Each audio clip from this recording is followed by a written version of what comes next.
Tiene también estudios sobre perspectivas ambientales en industrias culturales, ambientalismo popular, derechos humanos ambientales. Además, también tiene especialización en pluralismo jurídico e interculturalidad, un seminario de pluralismo jurídico, taller de producción de textos literarios, seminario permanente para la reconstrucción de filosofías ancestrales.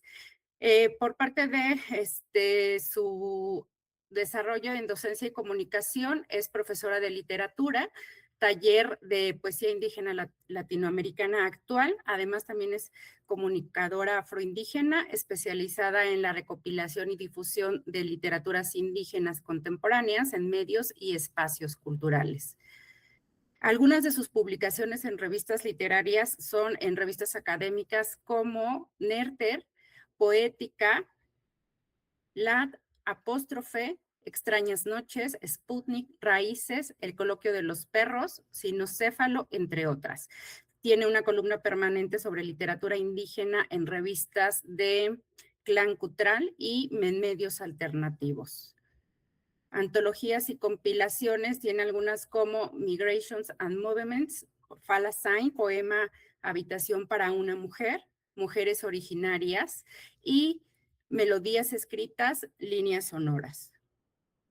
Algunos de sus ensayos destacados son Dios y la pregunta sobre el origen, o Diego también es negro, Una princesa, Raquel en rock nacional, La literatura indígena no se escribe en lengua indígena. Entre sus investigaciones están enfocadas en poesía indígena contemporánea. Entre ellas encontramos Chana Mamani, Erótica Yaraguis, poesía indígena marrona, producción literaria indígena en América Latina. Sus áreas de expertise son en literatura indígena, derechos humanos ambientales y en interculturalidad y pluralismo. Es una breve semblanza de todos los trabajos que realiza la doctora Melina. Muchísimas gracias, Rocío. Pues ahora sí, le cedemos la voz a Melina. Bienvenida nuevamente y nuevamente muy agradecidos porque hayas aceptado. Adelante, Melina. Muchas gracias por la presentación. Aclaro que no soy doctora, soy profesora de literatura. Estoy terminando la licenciatura. Estudié la tecnicatura en edición y bueno, estoy haciendo mis primeros pasos en la carrera de abogacía. Hice muchos diplomados en derecho, sobre todo, en derechos humanos e indígenas. Y bueno, soy hace muchos años profesora de literatura en secundarios y dicto hace muchos años el taller de poesía indígena latinoamericana actual. Todavía no soy doctora. Quiero aclarar eso por las dudas. Bueno, ¿me escuchan? Sí, perfectamente, Melina, adelante. Gracias. Esta tarde les quería compartir algunas reflexiones sobre las personas afroindígenas, entre las cuales me encuentro. Mi exposición de hoy se llama Huellas afroindígenas en Abya Yala. Acá en el sur de América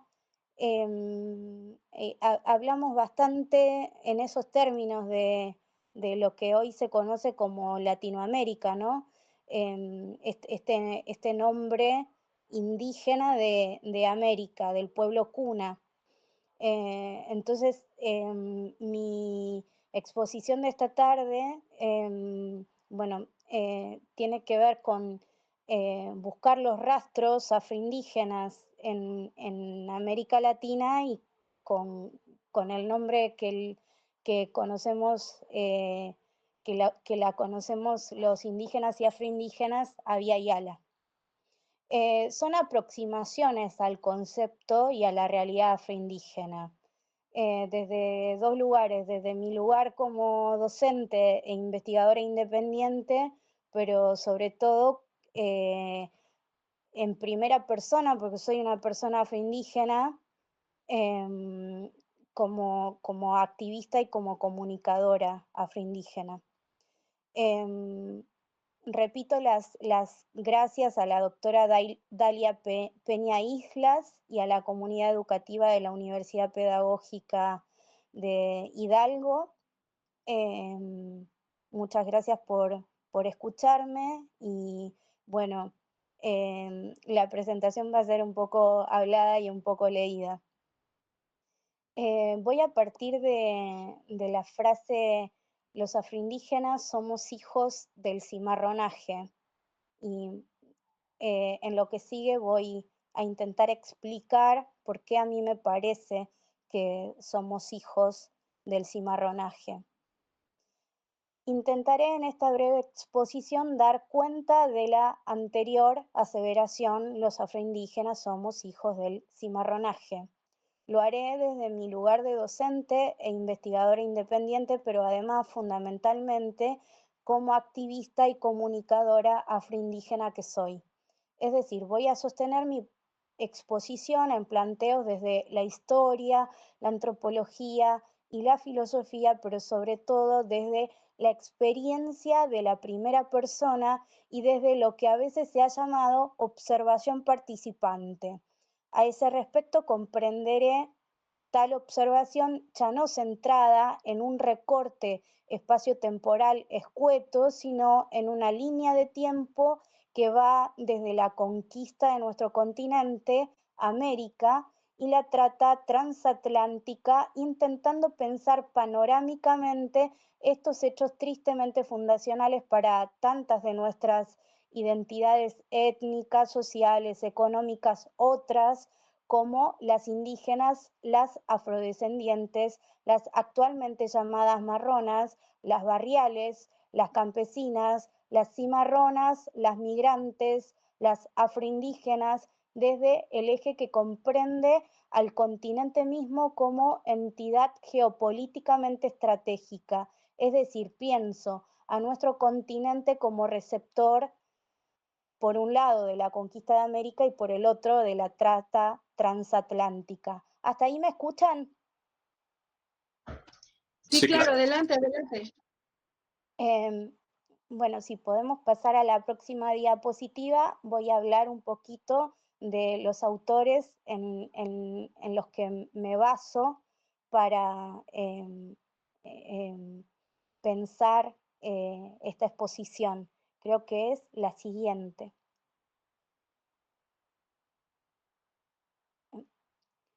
Voy a tener en cuenta para la tarea sobre todo los textos y la palabra del profesor y diplomático afrovenezolano Jesús Chucho García, en torno sobre todo a lo que él piensa como la diáspora africana y el cimarronaje, a Eduardo Restrepo, de quien tomo el título de la exposición,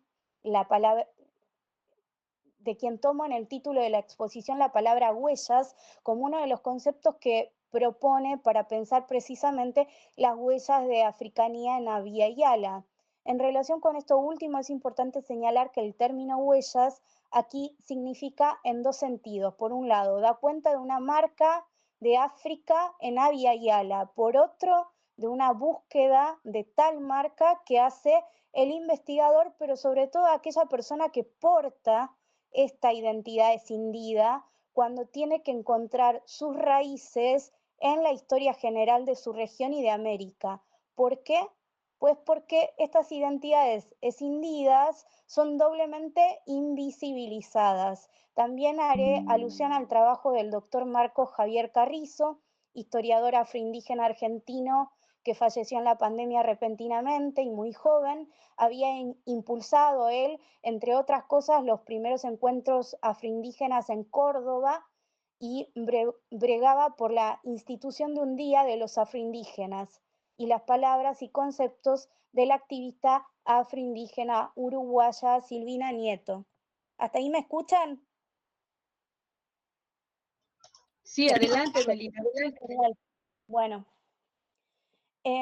con Silvina Nieto lo que quiero proponerles que pensemos es qué impacto, y quizás me puedan responder ustedes al final de la exposición, qué qué impacto piensan que puede tener este, de alguna manera, nuevo concepto. No es tan nuevo porque tiene alrededor de 3 décadas, pero si lo pensamos en relación con otros como Sambo o Mulato, sí es bastante más nuevo. ¿Qué impacto piensan que puede tener, sobre todo en las estadísticas, pero también en los procesos de afirmación política, este nuevo concepto, nuevo entre comillas, de afroindígena? Toda vez que hay que señalar que el concepto afroindígena surge desde los afroindígenas mismos, no tanto desde los investigadores como antropólogos y sociólogos, sino desde las personas que vivimos en carne propia esta identidad étnica escindida, fundamentalmente para confrontar de alguna manera términos un poco despectivos como son, por ejemplo, el de Sambo o el de Pardo. Las personas afroindígenas somos invisibilizadas por el resto de la sociedad blanca, criolla, no reconocida, pero además también por aquellos grupos de los que descendemos y por los activistas de esos grupos, principalmente en un sentido político. Las personas afroindígenas no dan cuenta del canon, del estereotipo, ni constituyen material, entre comillas, investigable, en principio no, para la antropología. No forman parte de estadísticas, más bien rompen con ellas, son mimetizables, son blanqueables y, repito, por eso mismo, doblemente invisibles. Entonces, dado que ni en relación con las políticas de reparación histórica o de discriminación positiva o de afirmación, como le llamen en cada región o país, contribuirán a la estadística, representan en primera instancia un, entre comillas, problema, o dicho de otro modo, un elemento del cual desembarazarse.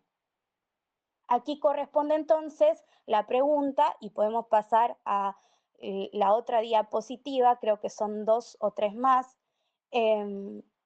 ¿Puede autorreconocerse una persona afroindígena?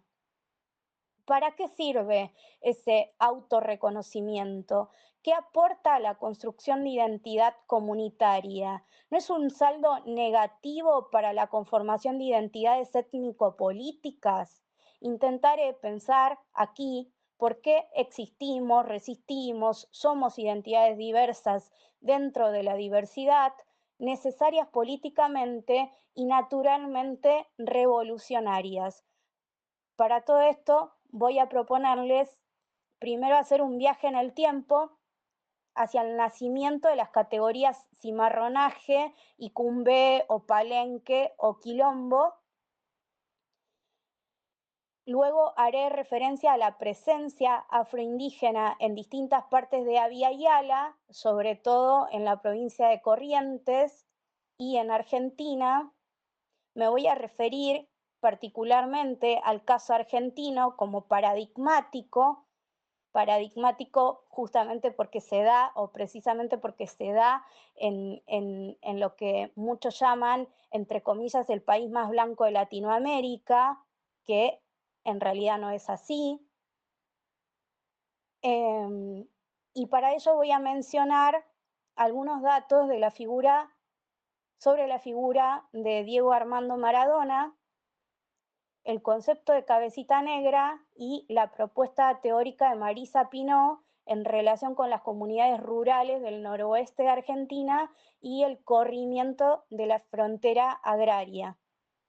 Lo que me preocupa principalmente en esta exposición es salirme de concepciones puristas y folclóricas en las que han abrevado la antropología por un lado y la militancia étnica por otro, para reflexionar primero acerca de la presencia real de arquetipos encarnados por personas reales, repito, que de repente irrumpen en la cultura mainstream y a partir de los cuales se puede repensar eso que la academia y el museo nos deja cristalizado como certezas.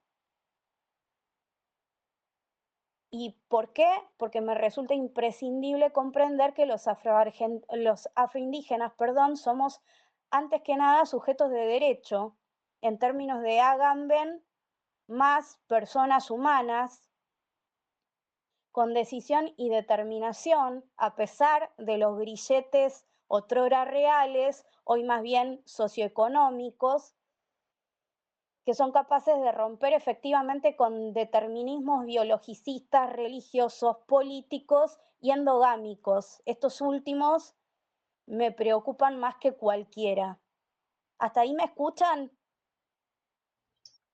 Sí, adelante, adelante. Gracias. Cualquier cosa me avisan, me frenan, me preguntan. Bueno, en primera instancia, vamos a intentar meternos en la pregunta, ¿qué es el cimarronaje o la cimarronería? La resistencia contra la institución de la esclavitud se manifestó de diferentes maneras y por lo tanto el cimarronaje o la fuga de la plantación se dio de diversas formas. Cimarronaje es un proceso histórico de resistencia frente a la esclavitud, mediante el cual las personas esclavizadas escapaban del cautiverio en busca de libertad.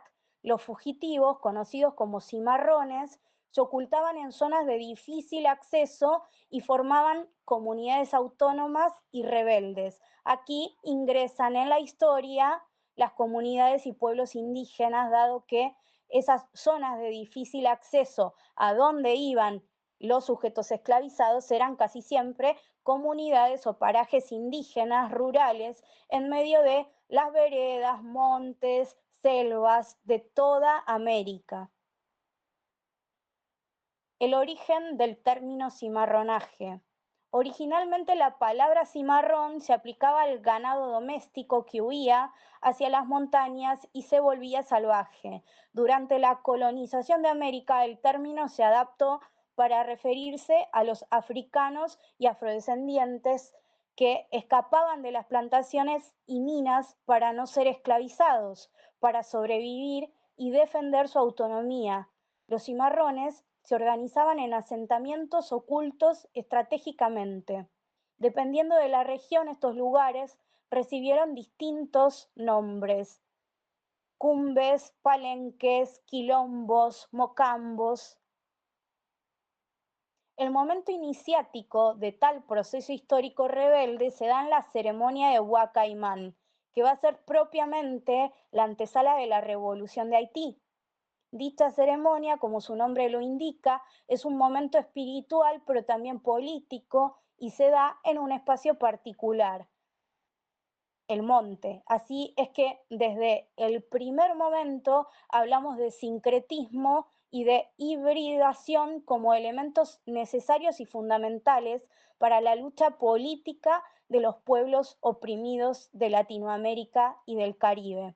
Si nosotros vamos a alguna definición política desde el socialismo, la espiritualidad quedaría por fuera de el pensamiento político, de la lucha política, de la lucha armada, de la rebelión, de la revolución. Sin embargo, en pueblos indígenas y afrodescendientes, y en este caso, si hablamos de los afroindígenas, la espiritualidad va a ser central. Como dijimos antes, los nombres van a cambiar según la región. En Colombia tenemos palenques, lo mismo en Venezuela y en el resto del Caribe. Esos palenques eran comunidades fortificadas.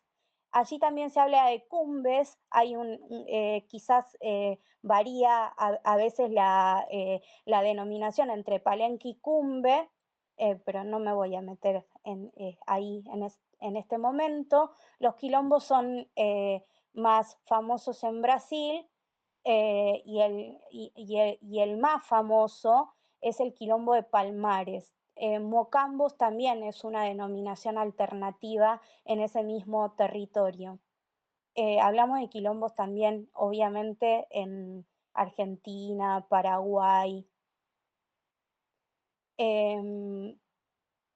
Otras formas de resistencia, además del cimarronaje, que no consistió solamente en la fuga física, sino en un rechazo total al sistema esclavista, que se manifiesta de distintas formas, por un lado, como activo, por ejemplo, en los enfrentamientos armados contra las autoridades coloniales para proteger sus territorios, por el otro lado, de una manera cultural.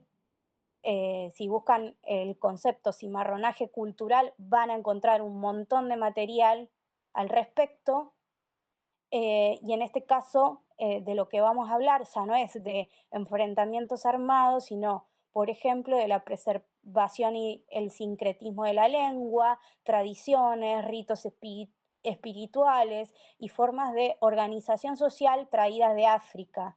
También, por ejemplo, es cimarronaje cultural cuando se le pinta el rostro a la Virgen María o a Jesús de marrón o de negro. Ese es un acto de cimarronaje y por ende lo serán luego de eso un sinfín de expresiones culturales ligadas a la reafirmación de la identidad étnica, desde las performances, el baile, hasta la poesía y el teatro. Hoy en día lo podemos pensar también en relación con el arte visual que está dentro de las plataformas y que se vale de la tecnología.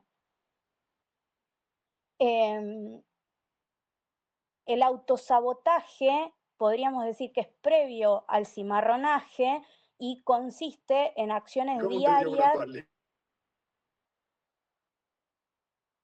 Decía, el autosabotaje son acciones diarias de resistencia dentro de las haciendas, como por ejemplo el sabotaje o el robo de herramientas o la rebelión pacífica.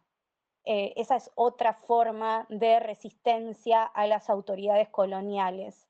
Entonces, de lo que estamos hablando es de que Haití es la madre de todas las revoluciones y por ende del resto de las independencias latinoamericanas que se dan luego de esta, pero previo a las revoluciones e independencias, lo que surge con Haití, con su revolución, es un clima de rebeliones populares y negras que rápidamente se expande por toda Latinoamérica por medio de sistemas de comunicación propios de las personas esclavizadas. Para la época existen, por ejemplo, periódicos donde escriben afrodescendientes, cartas escritas por gente negra, negros que luchan en las independencias del Caribe, luego de haber peleado ya en la guerra de secesión de los Estados Unidos. Para eso pueden consultar el libro Los Jacobinos Negros. Y como máxima expresión del cimarronaje cultural, con lo que nos vamos a encontrar es con los pensadores afrodescendientes pensando ya en el panafricanismo a las puertas en el periodo de entre siglos, entre el siglo XVIII y el XIX, que es donde se va a dar, por ejemplo, el primer congreso panafricanista. Entonces, lo que va a suceder aquí es que van a entender la escritura de tipo filosófico para pensar en otros sistemas políticos. Y todas estas cuestiones en ese momento están sucediendo en toda América Latina en distintas escalas, en los palenques, es decir, en el monte, en la selva, en el río, también en las ciudades, entre la gente sencilla, racializada, y entre la gente que había llegado a obtener cierto grado de educación formal. ¿Hasta ahí me siguen? Adelante, adelante, Melina. Entonces podemos decir que hay una narrativa o una retórica de la libertad que se da en el cotidiano de la gente, pero también aparece por escrito.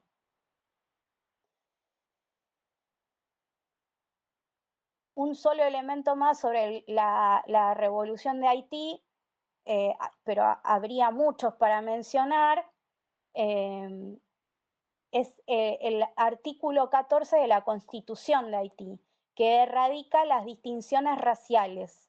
y establece que todos los ciudadanos haitianos, sin importar su color o tono de piel, serían conocidos genéricamente como negros, dado que necesariamente debe cesar todo significado de color entre los hijos de una misma familia, entendiendo por familia a la patria, por un lado, y por otro, reconociendo a los hijos bastardos del esclavismo, es decir, los hijos que tienen los amos con las esclavas.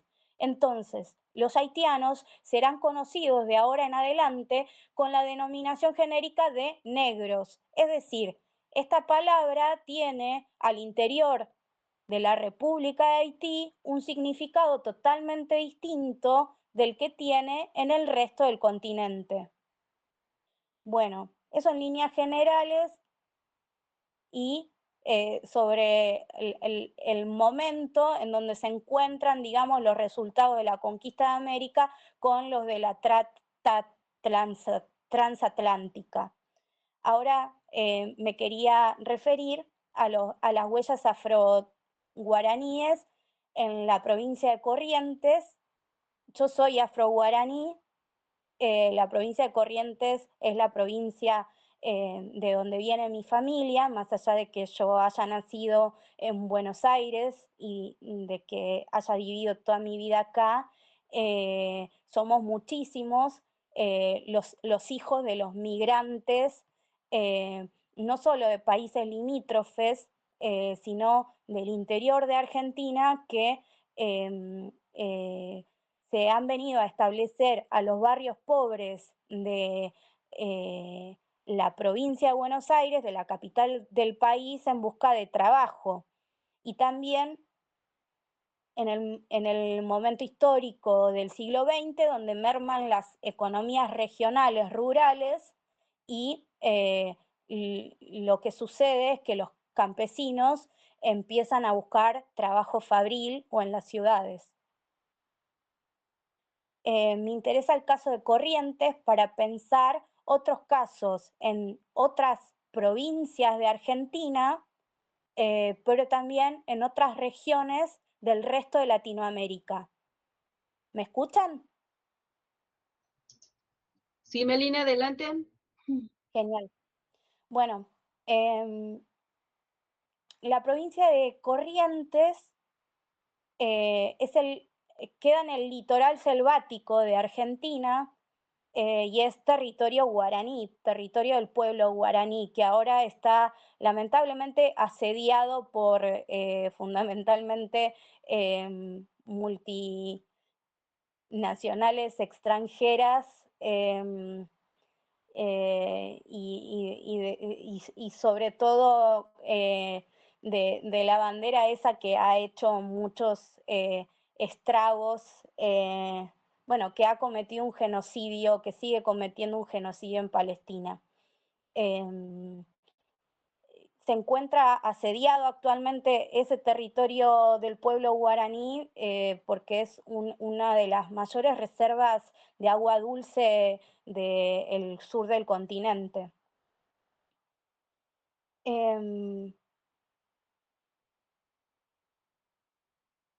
También hay presencia afroindígena en la provincia de Córdoba, entre los afro y los comechingones, en la provincia de Santiago del Estero, entre los descendientes del quechua, hablantes del quichua, y los afrodescendientes, entre los afrodescendientes y el pueblo diaguita calchaquí. Y en la provincia de Jujuy lo que pasa es que la mezcla se va a dar entre los afro y los quechua también, que es lo mismo que va a suceder en Bolivia con lo que conocemos más comúnmente como afrobolivianos, pero que los afrobolivianos son afroindígenas.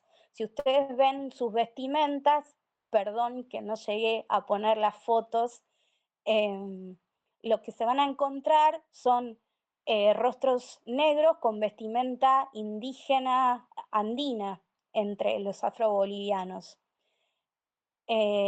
bueno, si pensamos en esa etnicidad que se da por un lado en Jujuy y por el otro lado en Bolivia, tenemos que pensar en una misma identidad escindida presente en todo el territorio andino. Volviendo al territorio guaraní, que es de lo que más sé, por eso es de lo que les quiero hablar más, lo mismo que voy a contar, o muy similar a lo que voy a contar en la provincia de Corrientes, se da en Brasil y en Paraguay. En Paraguay no se habla de afroindígena, se habla de afroparaguayo, pero estamos hablando de afroguaraníes, y el contexto en Paraguay no solo que es muy similar al de la provincia de Corrientes, sino que se da exactamente sobre la otra margen del río Paraná. Es decir, se da enfrente, los dos pueblos quedan enfrente.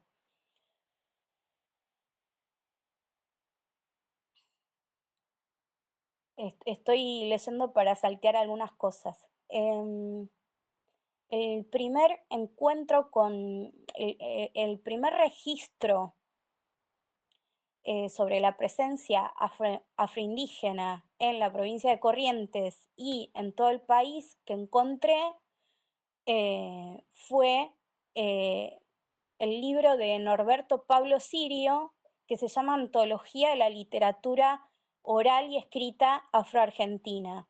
En ese libro, Sirio, que es un antropólogo argentino que estudia a los afrodescendientes, perdón, lo que hace es ir provincia por provincia registrando su poética, pero sobre todo sus cantos. Y lo que sucede cuando llega a la provincia de Corrientes, que es la única en donde registra este fenómeno, es que en Corrientes los cantos afrodescendientes están escritos en lengua indígena.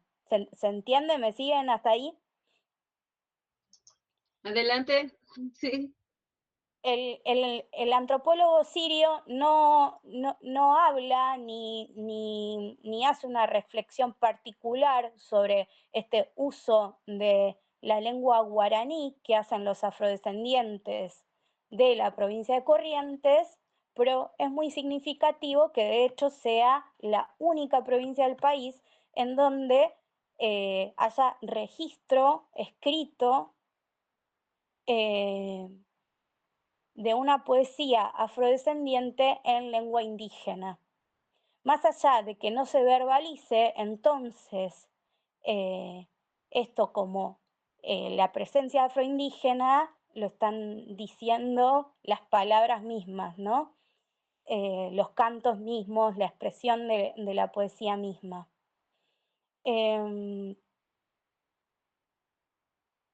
El corpus que presenta sobre la provincia de Corrientes, bueno, se da además en el pueblo donde vive parte de mi familia, que es el pueblo de Empedrado. Allí hay algo que se llama el culto a San Baltasar, que también se da, como les decía, en la otra orilla, en Paraguay, que es que para el 5 y 6 de enero se hace la peregrinación de San Baltasar por un lado y por el otro el baile de Reyes. En la peregrinación de San Baltasar, bueno, llevan al Rey Mago Negro en andas por todo el pueblo y bueno, esta expresión popular, de cultura popular, en una provincia que tiene tanto sesgo católico por un lado y castrense por el otro, y que tiende a ser blanqueada o que habla más bien de su mestizaje y no tanto de la presencia indígena, y mucho menos del afro, da cuenta de que eso que se quiere tapar, digamos, o mandar abajo de la alfombra, sin embargo, por la expresión popular misma, por el fervor de los pueblos, queda en evidencia, se pone sobre el tapete en determinadas ocasiones. ¿Hasta ahí me siguen? Adelante, más bien la diapositiva en la que estoy es huellas afroguaraníes en la provincia de Vamos Corrientes. a la siguiente, sí, Adelante. vamos a la siguiente. Ajá, bueno, como les decía, este tipo de fenómenos se da también en otras provincias. Estoy intentando sintetizar. Hay un término también que se usa para los afrodescendientes, pero sobre todo para los afroindígenas en Corrientes, que es el término de cambá. Cambá quiere decir negro, o como dicen en el lenguaje popular, se te quemó la cuna, no sé si habrá una expresión parecida por allá, es todo aquello, bueno, que forma parte de lo que no se quiere decir eh, en las familias que tenemos mezclas, en las provincias donde hay mezcla, sobre todo pensemos, ¿no? Bueno, en un país en donde se dice que supuestamente somos lo más europeo de Latinoamérica y en donde hemos recibido en el colegio también una educación sarmientina. Sarmiento creía que los negros y los indígenas no eran parte, bueno, no eran parte de la sociedad o no tenían que serlo. En Pedrado también hay, bueno, está la Capilla de los Negros, que es donde se cantan estos cantos que registró Pablo Sirio y donde termina la procesión de San Baltasar. La presencia afroindígena en esa zona selvática se da también por el intercambio o por la ruta de esclavos entre Brasil y Argentina, de un lado hacia el otro y viceversa. Hay un libro, o más bien una compilación de documentos que se llama Ruta del Esclavo de la ONU, si quieren lo pueden chequear. Hay rutas del esclavo en toda América y hay algunas que están más investigadas que otras, más estudiadas que otras. La ruta de esclavos entre Brasil y Argentina y viceversa no está tan estudiada. Igualmente sí hay algún material filmográfico y demás. En esa ruta, bueno, nada, un dato nada más, está el pueblo de uno de mis abuelos. Bueno,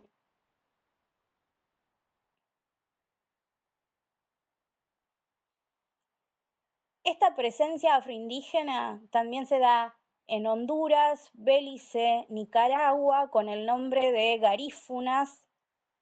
En Nicaragua también están los mezquitos. Ustedes me sabrán contar más sobre los afromexicanos, yo no me voy a meter en eso porque me parece que cada uno, cada una tiene que hablar desde su experiencia. Sí conozco algunos compañeros, hermanos, y los compañeros y hermanos afromexicanos que conozco son afroindígenas. Algunos están en Ciudad de México y también en Guerrero. Quería hablarles ahora un poquito del caso Diego Maradona. También voy a intentar resumir todo lo que pueda. Voy a hacer un paréntesis acá. Yo sé que la figura de Diego es bastante controvertida. No hablo de él para ponderarlo, ni mucho menos. Me parece que tiene muchas cosas muy geniales y también muchas cosas negativas. a mí me gusta pensarlo a Diego como un arquetipo de la cultura argentina y particularmente de esta presencia afroindígena que no se ve casi nada entre los argentinos, que no es material de reflexión, digo. Bueno, Diego reconocía su ascendencia guaraní, lo pueden chequear en una entrevista viejita que está ahí en YouTube, que le dio a Jesús Quintero en España, en el programa La Boca del Lobo, en el año 1993, por Antena 3. Diego, igual que Sandro, igual que Palito Ortega o Leo Dan, reconocían su ascendencia indígena. Leonardo Fabio. Eh, mm, pero después de que murió, un genealogista además encontró en documentos fehacientes que era descendiente del esclavo negro Luis Maradona. Que dejó de vivir en San Juan con sus amos para pasar a vivir a la provincia de Corrientes. Bueno, y ahí se dio la mezcla triétnica, ¿no? No solo de lo afro con lo indígena, sino también con los europeos pobres. Porque por parte de la mamá, Diego tenía ascendencia croata e italiana. El nombre de su papá, el sobrenombre de su papá, que también se llamaba Diego, pero en el pueblo le decían Chitoro, ese sobrenombre es guaraní. La familia de Diego había migrado desde Corrientes, desde la Corrientes indígena guaraní, hasta la periferia de Buenos Aires, a un barrio periférico y muy pobre, que sigue siendo muy pobre, que es Villa Fiorito. En Buenos Aires, en Argentina le decimos villa a los barrios más pobres. Y esta es la historia de muchas familias que tienen, igual que las personas afroindígenas, también identidades escindidas porque ya no tienen su origen en un solo lugar, sino en muchos. Y es la historia de muchos futbolistas de Argentina y de muchos artistas también.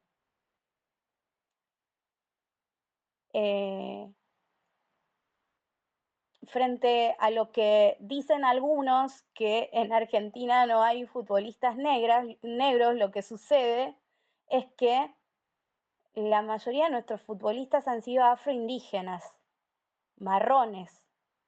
Además de Diego está Carlos Tevez, Riquelme, bueno, el que fue el yerno de Diego, el Kun Agüero y muchos otros. Es decir, hay una mezcla de ese componente triétnico, blanco o criollo, indígena o marrón y negro o afro. Y me interesaba y me sigue interesando la figura de Diego, más allá de todos sus errores, como irrupción en la cultura mainstream, que no es el único que irrumpe de esa manera y con tanta fuerza en la cultura mainstream. También tenemos, no sé si conocen a Charly García, su guitarrista, María Gabriela Epumer, es tataranieta de un cacique Ranquel, Epumer. Y bueno, es gente nuestra, indígena, afroindígena, que de repente se sale de la norma, no solo en términos étnicos, sino que también en términos culturales, y hace un aporte a la cultura. A mí me gusta pensar en esos términos, en las fronteras y en qué hacen los outsiders como aporte a la cultura de todos, ¿no? Hay un caso también, o varios, pero bueno, uno de los más emblemáticos en Europa es el de Mary Boyne Piercing, que es una música percusionista sami, que es la que hace la percusión de temas muy conocidos de Peter Gabriel. Cuando uno escucha los tambores en la música de Peter Gabriel, lo primero que se imagina son tambores africanos, pero en realidad lo que está sonando ahí son tambores ejecutados por Mary Boyne Piercing, que es una mujer visiblemente blanca, pero en realidad pertenece al pueblo sami. El pueblo sami vive donde viviría literariamente Papá Noel, en Renania, en la frontera entre Rusia, Noruega, Finlandia y Suecia. Bueno, no quiero aburrirlos más, después les dejo mi trabajo eh, para que lean alguna cosa más si quieren.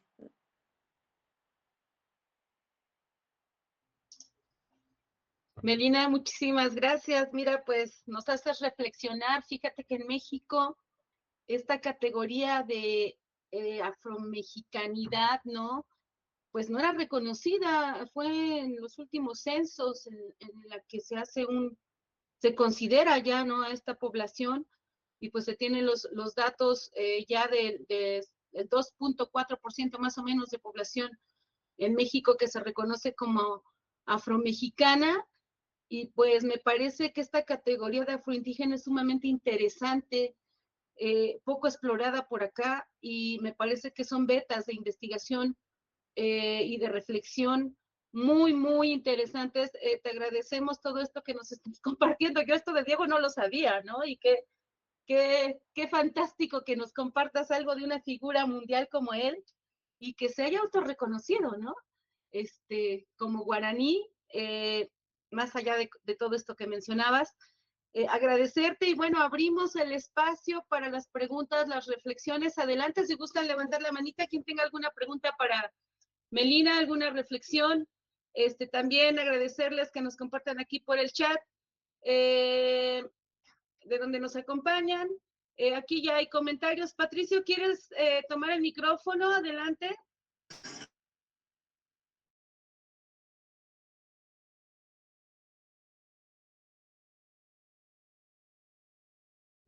Mira, aquí hay un comentario de Patricio Méndez. En algún momento también Bueno, Hegel. Adelante, ¿sí me Patricio, escuchó? adelante. Hola, buena tarde, felicidades por la conferencia. Justo me hizo recordar una clase de hace ya muchos años, Cultura y Poder,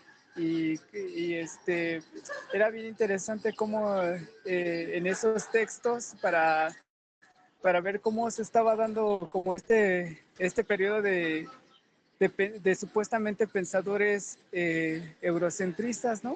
Tuvimos que ver un poco a Hegel y él decía que, por ejemplo, las personas, sí, no me gusta, pero lo decía así, que las personas negras, las personas de África no tenían cultura, pues, ¿no? Que eran personas que solamente se comunicaban a través de sonidos emitidos por tambor y de voces gemidas por la voz, ¿no? Entonces, desde ese momento él ya está desculturalizando a las personas, desde ese momento les estaba quitando ese rol de identidad, pues, ¿no? De identidad cultural, y siempre bajo ese criterio de que el centro siempre era la zona más pensante y que los demás no tenían cultura, que todos los demás tenían que seguir todo el orden que el centro estaba poniendo, ¿no? Porque eran los más pensantes. Pero no era así, pues, ¿no? Porque había otras personas que ya tenían había otras comunidades en ese entonces que ya también se estaban formando, se habían formado, pues, que también tenían su historia y la conformación de cómo es que se fueron identificando, pues, y digamos, es algo contradictorio a lo que él dice, porque la cultura me parece que es en sí un fenómeno que siempre está ocurriendo y que se está transformando. No hay una definición exacta de lo que es cultura, pues, ¿no? Y en todo momento, cuando él decía que los africanos tenían como esa parte y los desculturaliza, o sea, es una parte inhumana. Bueno, a mí se me considera ser inhumana, pues. Gracias.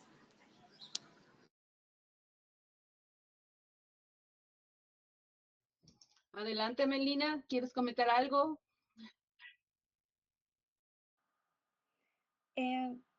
Hay sí, totalmente de acuerdo con lo que dice Patricio. Hay un texto de Susan Buckmores que retoma lo que dice Hegel. Después hay un pensador haitiano, que en este momento no me está viniendo el nombre, que también retoma para discutir, obviamente, lo que dice Hegel.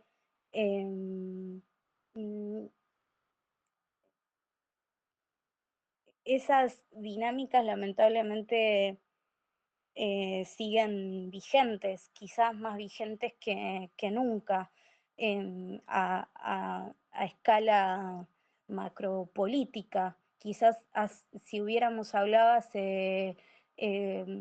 antes de la pandemia, eh, hubiéramos dicho que ya no estaban tan vigentes, pero como los derechos se pelean en la calle, no en los tribunales, me parece que con el avance de las derechas y demás, lamentablemente están volviendo incluso esos discursos que buena parte de la humanidad pensábamos que ya no tenían tanta validez o tanto peso. Tan vigentes de todas maneras en lo macro político, pero también em, mm, en lo micro. A mí me parece interesante el tema afroindígena porque me parece que permite también pensar a las comunidades y pensar a las familias como reproductores de la política macro. Eh, También se puede pensar, y creo que hay gente haciéndolo, en la etnicidad de los trabajos domésticos, por ejemplo. eh, no sé, en un texto como Casa Grande es en Sala, lo que vamos a encontrar es la casa grande y la chiquita y los parientes distribuidos de esa manera, ¿no? Bueno, eso se puede, entonces al interior de la familia sí se puede pensar el clasismo y también se puede pensar el racismo en familias multirraciales. Es decir, buenísimo que nos espantemos con Hegel, pero en realidad todos, todas, todes somos portadores de esos discursos, digo eso. Muchas gracias, Melina. Maggie, ¿quisieras comentar algo? Adelante.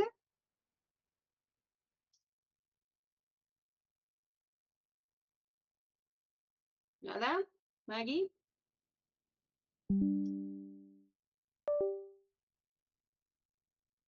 ¿Alguna pregunta, comentario a Melina? Quisiera comentar. Adelante, Maggie, adelante, bienvenida. ¿De dónde nos acompañas? Desde el estado de Hidalgo. Ixmiquilpan.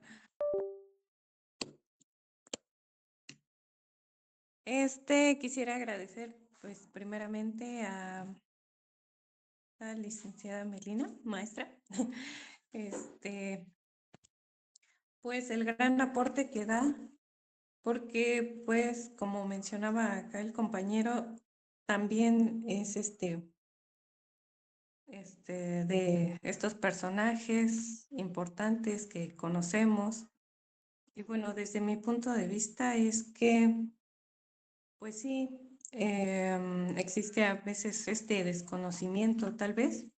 Sin embargo, pues también se podría considerar que que podemos cultivarnos en esta parte.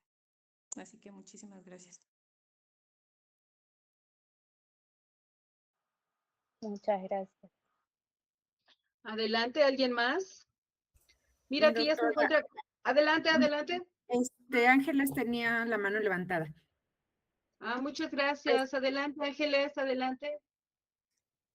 Pues muy, muy interesante la, la situación que nos plantea. Realmente sí me hizo pensar mucho sobre estas corrientes, ¿no? Que nos planteaba de, del pueblo de Bolivia, Paraguay, Argentina, Jujuy, Brasil, y cómo las identidades culturales pues no están completamente separadas en cajitas, ¿no? Estos son indígenas, estos son afrodescendientes, estos son mestizos. O sea, históricamente los pueblos han convivido, se han relacionado y han construido identidades mezcladas o entrelazadas. Entonces, me pareció muy, muy interesante y vinculado a la educación, ahí sería como mi pregunta, ¿cómo están actualmente estos, estos países? Porque, por ejemplo, bueno, yo he sabido que sobre todo Chile exporta mucho el modelo finlandés, ¿no? Incluso ha tenido intercambios de docentes eh, de Finlandia. Entonces, ¿cómo de alguna manera estos pueblos de Latinoamérica han tendido a imitar modelos educativos extranjeros, ¿no? Entonces, ¿por qué sigue pasando esto o si sigue así? ¿Y en qué limita de alguna manera esa decolonización, ¿no? Gracias.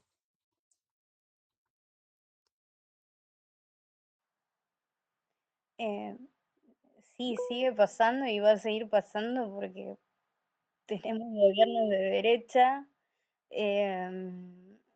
Cuando hubo gobiernos más populares, de todas maneras,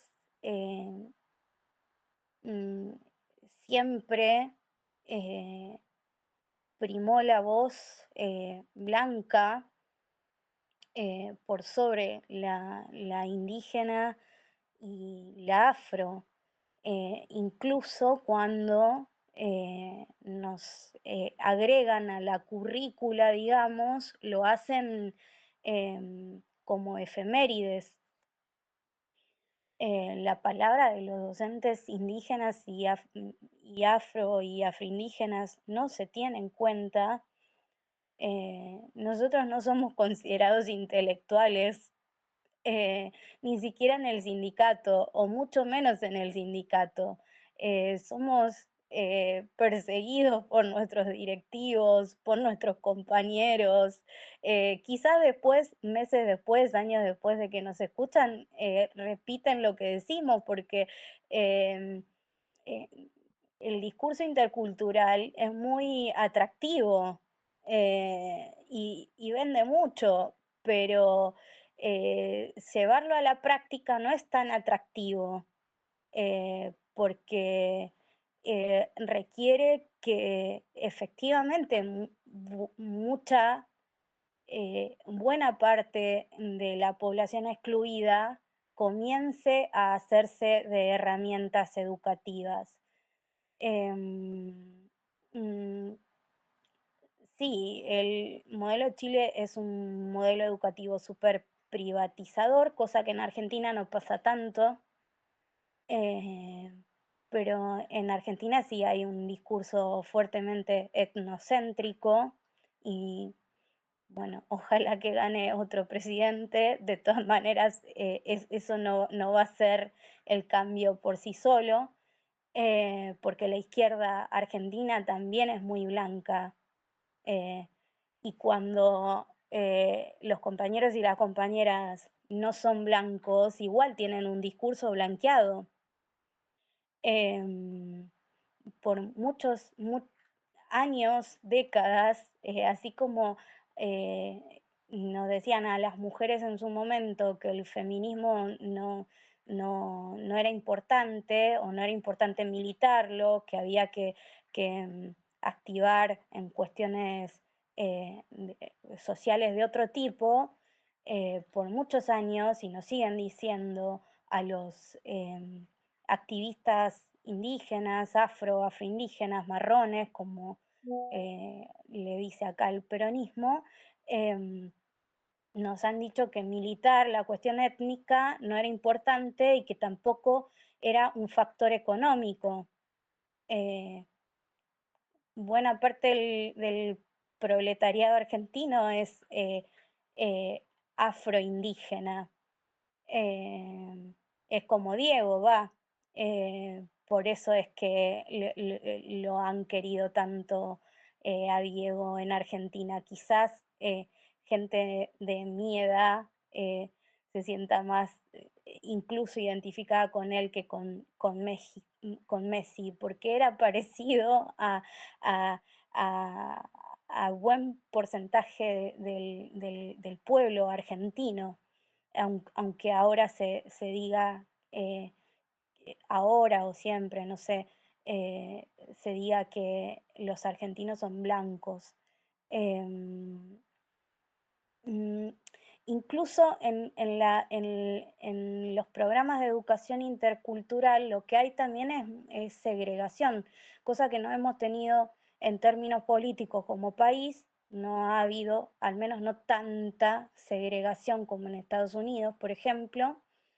Sí, en particular con el pueblo wichí sí hay segregación, pero con el resto de las etnias no. Pero en educación sí, los programas interculturales son segregacionistas, porque, no sé, de repente una docente como yo que vive en la urbanidad no es considerada docente intercultural porque tiene estudiantes en la ciudad. Sin embargo, no sé, el 80% de mis estudiantes son indígenas. Son indígenas, migrantes que ya no viven en territorio y demás, pero son indígenas y siguen hablando lengua indígena y siguen desertando de la escuela por ser indígenas y porque su lengua primera es la lengua indígena, el guaraní, y tienen serios problemas para hablar el castellano, ni hablar para escribirlo. Bueno, no hay proyectos interculturales desde el Estado para que los docentes nos ocupemos de eso.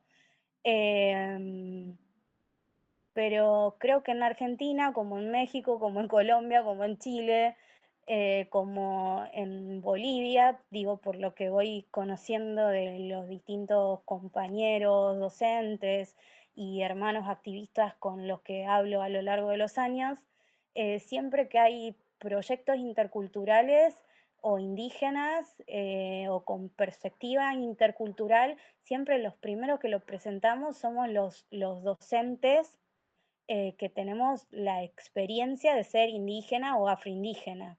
Después es el Estado el que recorta nuestros proyectos, el que recorta nuestras propuestas, el que las adapta, pero siempre los proyectos salen como independientes y salen a partir de que el contexto donde enseñamos necesita que apliquemos esos proyectos y no otros. El contexto donde enseño yo necesita que piense clases para estudiantes migrantes, indígenas o con ascendencia indígena que viven en la ciudad. No requiere de mí que yo siga leyendo manuales pensados para adolescentes de Buenos Aires blancos, porque no son esos mis estudiantes. No sé si en algún momento se va a encontrar la política estatal con los proyectos educativos independientes que tenemos los docentes. A mí me parece más bien que no va a suceder eso, que siempre tiene que partir de nosotros. No sé si respondo a la pregunta. Wow, sí, claro, tiene toda la razón. Confirmo. Este, y de ahí, ¿no? La relevancia de la investigación de colonial. No se Bueno, escucha, perdón. Ángeles, si no se te escucha, Ángeles, creo que tienes problemas con el audio. No te escuchamos.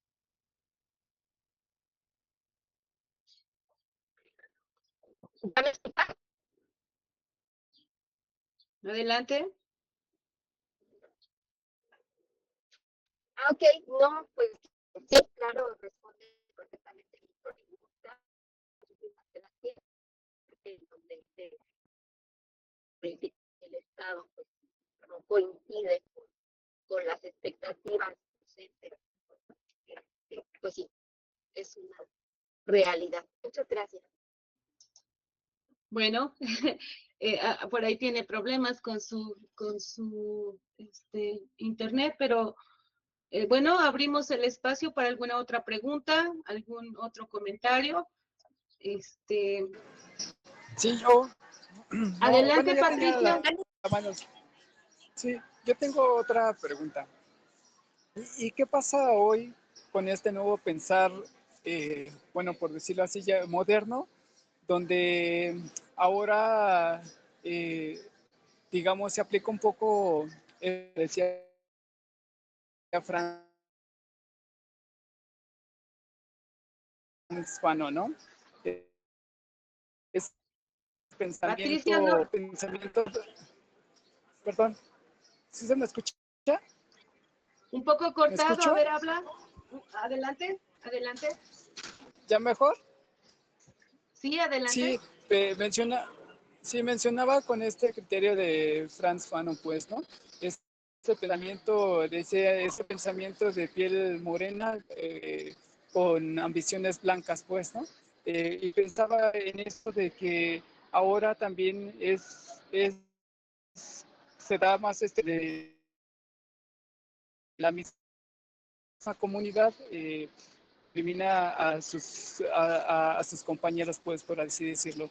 Recordaba una vez en una empresa donde trabajé y decían, es que tienes que contratar a estas personas porque se ven más fuertes, ¿no? Porque son morenos, son más fuertes y aguantan más que ellos. Entonces, esa es una. La otra es como con este fenómeno que se está dando actualmente, digo, quizá más en la Ciudad de México, con los compañeros que vienen de Haití, ¿no? Donde se les contrata y de verdad que perciben unos salarios que dices, híjole, no, de verdad que esto aún sigue, y quienes los contratan precisamente es gente que también es de su comunidad y les pagan un salario que no son correspondientes al trabajo que hacen. O sea, ¿qué pasa con ese pensamiento precisamente donde supuestamente son gentes compatriotas que deberían de apoyar a la comunidad y en lugar de apoyarla también nos discriminan? Gracias.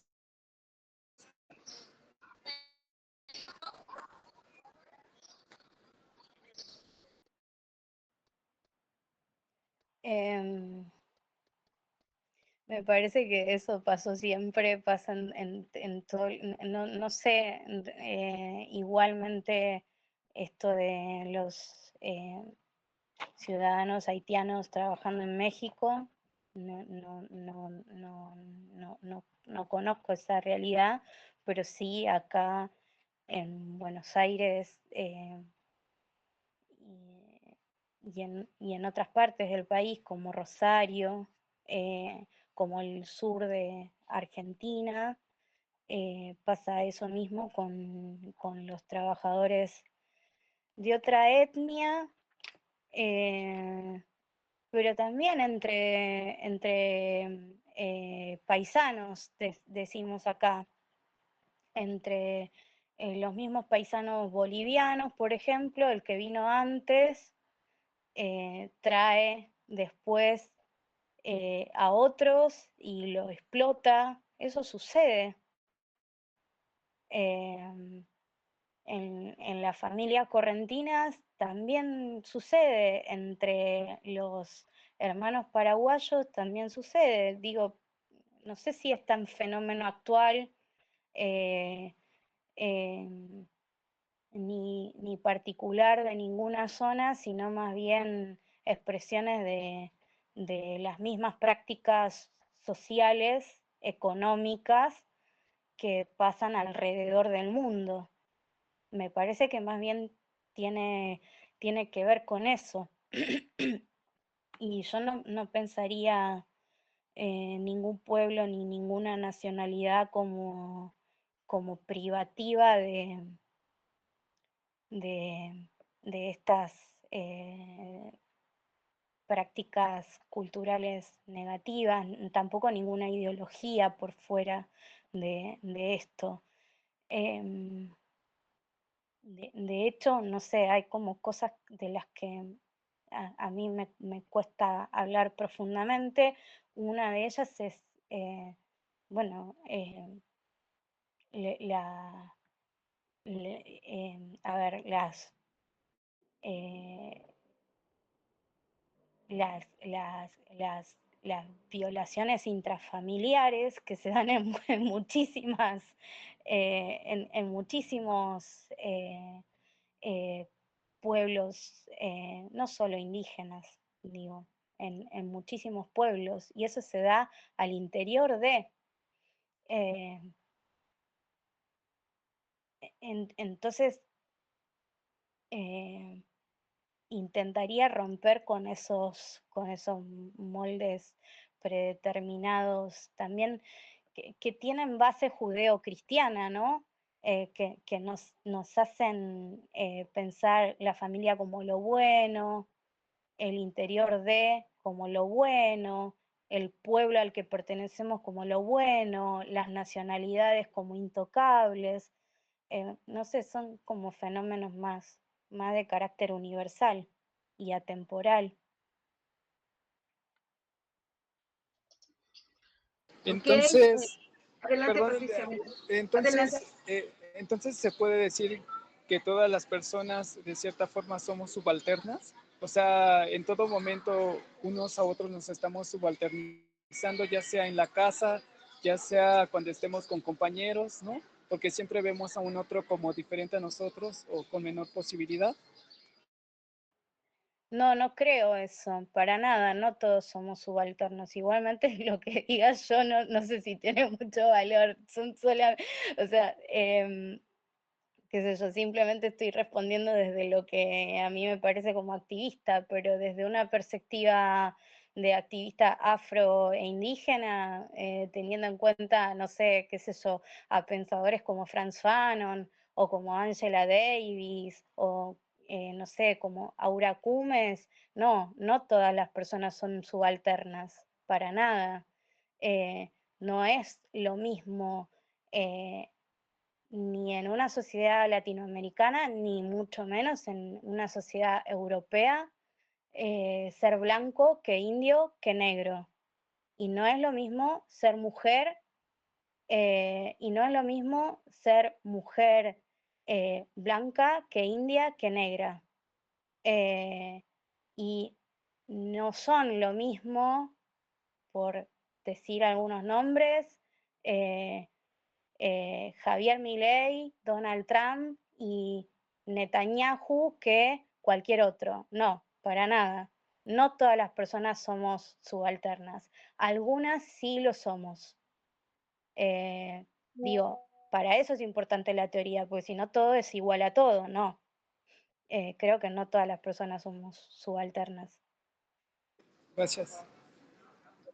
Bueno, Melina, aquí hay un mensaje de Ángeles porque tuvo problemas con su audio. Dice, queda contestada mi duda y coincido, las políticas del Estado aún no coinciden con las expectativas docentes indígenas. Ella comenta, también considero que no podemos trasladar un modelo educativo de un país a otro porque las políticas de Estado no parten de las mismas expectativas ni de las mismas condiciones sociales, económicas y culturales. Finlandia construye su política educativa desde una realidad histórica determinada mientras que América Latina enfrenta desigualdades, diversidad lingüística y cultural y procesos históricos distintos. Por eso, más que copiar modelos, tendríamos que preguntarnos qué educación necesitamos construir desde nuestras propias realidades.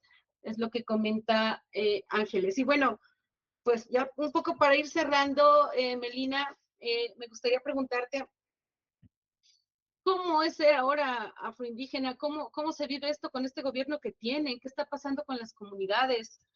¿Qué pasa con la población en Argentina? ¿Cómo se vive? ¿Cómo vives tú el ser afroindígena en Argentina y con este nuevo gobierno? Bueno, antes que nada contarles que desde hace 2 semanas se está desalojando sistemáticamente a las comunidades indígenas de sus territorios ancestrales legítimos. Se aprobó una ley que, bueno, primero se llamó la Ley de Extranjerización de la Tierra, ahora tiene otro nombre. Supuestamente se sacaron para que se apruebe la ley, para hacer pasar la ley, para que la derecha o el oficialismo haga pasar la ley, se sacaron 2 puntos muy negativos de esa ley, que es la extranjerización de la tierra y otro más que ahora no recuerdo, pero se dejó el punto de los desalojos y algún otro que tampoco recuerdo, y la realidad es que el pueblo argentino, no, o sea, en líneas generales, tiene un pensamiento blanqueado y no está preocupado por el desalojo de las comunidades indígenas, porque no entiende siquiera qué es un desalojo. Los desalojos, por ahí más en los términos en los que se usan en México, son los desplazamientos forzados. Argentina no tiene ni conciencia de que eh, existen actualmente los desplazamientos forzados de nuestros pueblos originarios. Son alrededor de 34 naciones, digo alrededor porque en el peronismo resurgían muchas naciones indígenas, pero en realidad las que conservamos nuestro idioma, nuestra cultura y demás, que tenemos constitución, que tenemos alfabeto y demás, que tenemos también un grupo importante de personas, somos 14 más o menos, con mucha presencia del pueblo quechua y aymara y del pueblo guaraní. Es decir, las otras tienen menor cantidad de población. Quizás hay también mucha presencia del pueblo mapuche, pero tiene una organización política muy diferente de las del pueblo quechua y de las del pueblo guaraní. Después hay descendientes de las otras naciones, pero en menor medida. La gran mayoría del pueblo argentino blanqueado, es decir, no siempre blanco, pero de pensamiento blanqueado, no está preocupada porque desalojen a una comunidad indígena, porque no, no la considera parte ni siquiera, o la considera como una excepción. Y de hecho, bueno, uno de los partidos más numerosos y más tradicionales, como es el peronismo, vivió como un triunfo que hace unos días atrás, 2 semanas, una semana y media, bueno, se apruebe esta ley sin los puntos de extranjerización. Lo que no entienden, o sí entienden algunos, yo quiero creer que los abogados peronistas entienden perfectamente, los abogados del bloque, digo, del partido, entienden perfectamente que están desinformando a la gente, eso es lo que quiero decir. Pero la opinión pública en general no entiende que los territorios ya se han vendido, no solo con la gente adentro, se vendieron a las multinacionales, quiero decir, se vendieron al Estado sionista, no me quiero meter ahí, pero bueno. Pero sobre todo se vendieron con el patrimonio biocultural, el patrimonio inmaterial que existe en esos territorios. Eh, el primer recurso que les interesa, repito, es el agua. Entonces, la situación de las comunidades y de las personas indígenas y afroindígenas, esa es mi gata, que vivimos en el campo y en la ciudad con el avance de la derecha en estas 2 últimas semanas y en estos últimos 2 años, es terrible. Estamos viviendo una Argentina de la que no conocíamos. Eso. Y bueno, falta muchísimo digo una cosita más y termino. Falta muchísima reflexión en el pueblo argentino. Yo creo que eso no va a llegar a pasar porque incluso falta entre los militantes y Argentina es un país que tiene mucha tradición militante, es decir, de gente formada y de que va al colegio y leída y que reflexiona y demás, pero aún así de pensamiento muy europeo, porque, bueno, porque ellos tienen sus raíces en Europa. Y entonces piensan, históricamente se ha pensado a Argentina como el desierto. Hay un libro que se llama Una nación para el desierto argentino. Eh, es decir, hay gente buena, socialista y leída que no tiene idea de que están desalojando gente y la gente que sí tiene idea no le importa. Igualmente quería contarle algo a Ángeles, que es que la educación de Finlandia está basada también en un genocidio exactamente igual o quizás peor que cualquiera de los genocidios que cualquiera de nosotros, de los que cualquiera de nosotros, eh, gente relacionada con los pueblos indígenas y afrodescendientes de Latinoamérica, tenemos idea. Porque en Finlandia vive parte del pueblo Sami o Lapón, que han sufrido exactamente el mismo genocidio que los pueblos indígenas latinoamericanos. Entonces, de vuelta, lo que está funcionando ahí con esta idea marketinera de la educación en Finlandia es una idea de marketing. Pues Melina, muchísimas gracias por la experiencia de vida, no solo por tu gran conocimiento sobre el tema, ¿no? Teórico, conceptual, epistémico, por esta experiencia que nos compartes, tu experiencia, ¿no? Como afroindígena, lo que transmites, lo que nos haces vivir con tus palabras, con la profundidad con la que compartes. Te agradecemos nuevamente que hayas aceptado estar aquí en el seminario. Este seminario se ha construido por gente como tú, que pues ha apoyado esta idea de difundir el conocimiento, de compartir su conocimiento y sus experiencias. Y pues nuevamente muy agradecidos con esta conferencia que pues nos deja reflexionando y esperemos que no sea la última vez y que nos puedas acompañar también en la Academia de Educación Intercultural. Ya te mandaré la invitación porque me parece un tema súper importante, ¿no? Abres muchos canales para la reflexión, para la investigación, para el autorreconocimiento, para la autorreflexividad. Entonces, muchísimas gracias por esto que nos compartes hoy.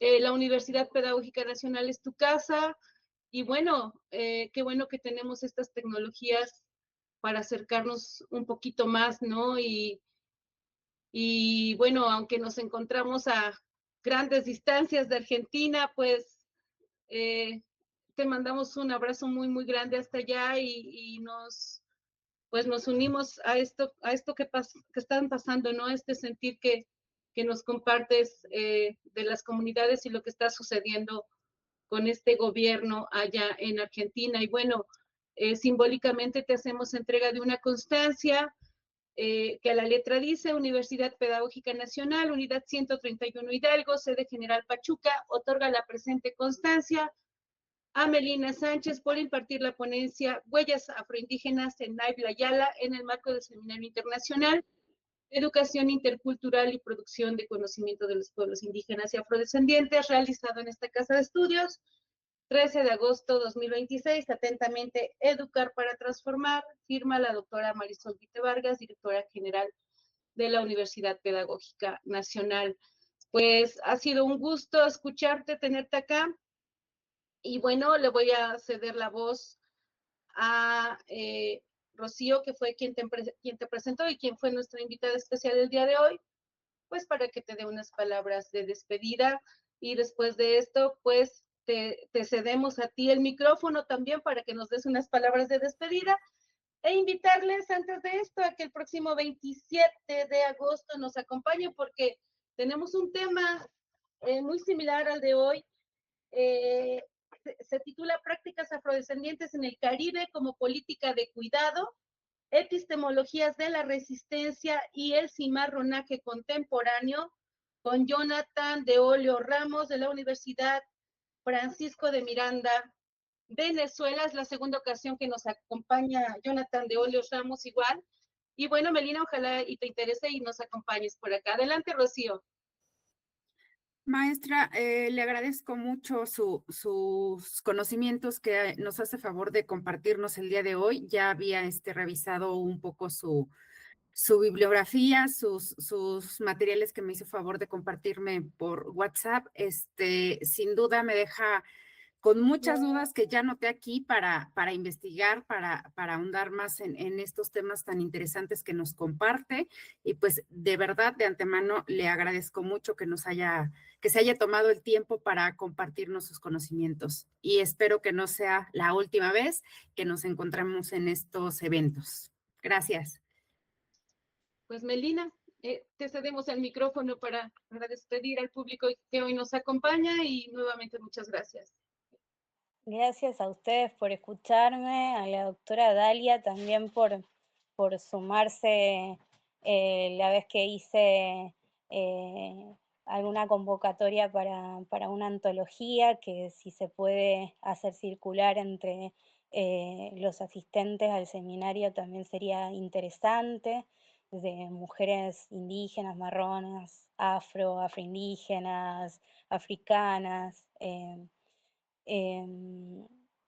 Me parece que el conocimiento y los proyectos interculturales y las nuevas políticas educativas tienen que hacerse así entre nosotros, entre los colegas.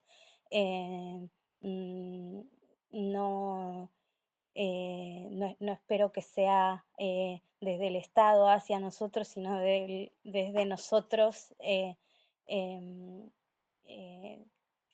frente a toda jerarquía, haciendo circular nuestros conocimientos. Así que inmensas gracias a usted, doctora Dalia, por el espacio, a Rocío por sus palabras, por la comunicación por WhatsApp previo a este encuentro, y a los estudiantes y asistentes al seminario por haberme escuchado. Muchísimas gracias a todos por su asistencia. Seguiremos trabajando de esta manera. Agradecemos a informática, al área de informática y al área de difusión de la Universidad Pedagógica Nacional, y los esperamos el 27 de agosto a las 4 de la tarde. Son bienvenidos. Buena tarde a todos. Un abrazo, Melina. Que descanses. Muchas gracias.